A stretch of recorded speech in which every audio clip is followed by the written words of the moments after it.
హల్లెలూయా. ఈ దిన వాక్యము యోమ్ దెబిరీం 26వ తారీఖు 5వ నెల 2025వ సంవత్సరం. మన దేవుడు ఇస్తున్న చక్కటి మాట కీర్తనల గ్రంథము 60వ అధ్యాయము 12వ వచనం.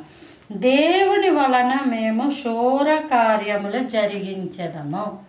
దేవుని వలన మాత్రమే గొప్ప కార్యాలు జరుగుతాయి.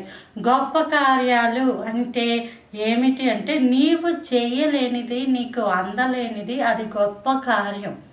గొప్ప కార్యం నీ జీవితంలో దేవుడు ఏదైతే చెయ్యాలనుకుంటున్నాడో ఆ చేస్తాను అన్న అద్భుత కార్యానికి నీ జీవితాన్ని అప్పగించుకున్నప్పుడు దేవుడు ఒక పాత్రగా నిన్ను వాడుకొని, ఒక పాత్రగా నిన్ను నిలువబెట్టి దేవుడు తన యొక్క గొప్ప కార్యాన్ని జరిగిస్తాడు.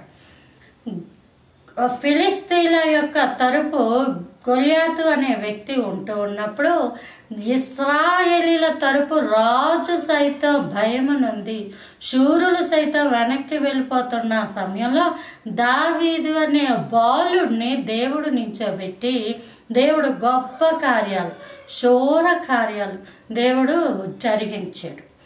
ఇశ్రాయేలు ప్రజలు ఐగుప్తు దేశం నుంచి విడుదల పొందుకొని వస్తున్న సమయంలో ఆ ఫరో వారిని వెంట తరుముతున్నప్పుడు దేవుడు మోషేని నించోబెట్టి ఎర్ర సముద్రాన్ని పాయలు చేసి ఇశ్రాయేలీయులకు ఏ హాని కలగకుండా క్షేమంగా నడిపించాడు.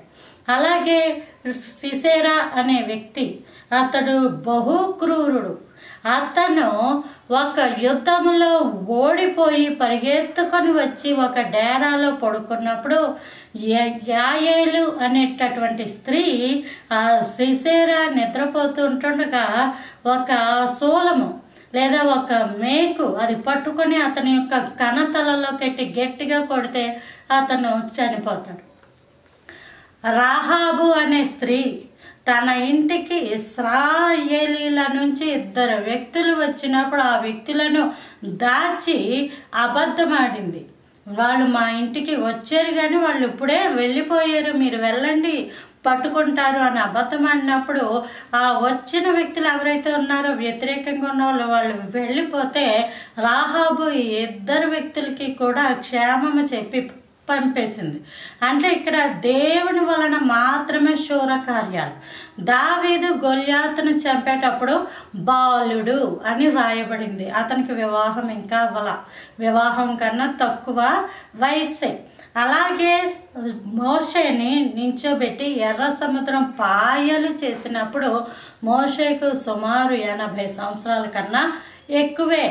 ఒక యాయేలు అనేటటువంటి స్త్రీ, ఆమె సుకుమారమైన స్త్రీ, ఆమె ప్రార్థనాపరురాలు. కానీ దేవుడు ఆమె ద్వారా శత్రు యొక్క తలను నేలకి చితక కొట్టించాడు. రాహాబు అనే స్త్రీ అబద్ధం ఆడింది అని తెలిస్తే రాజుగారు అక్కడికక్కడే ఆమెని చంపేస్తారు.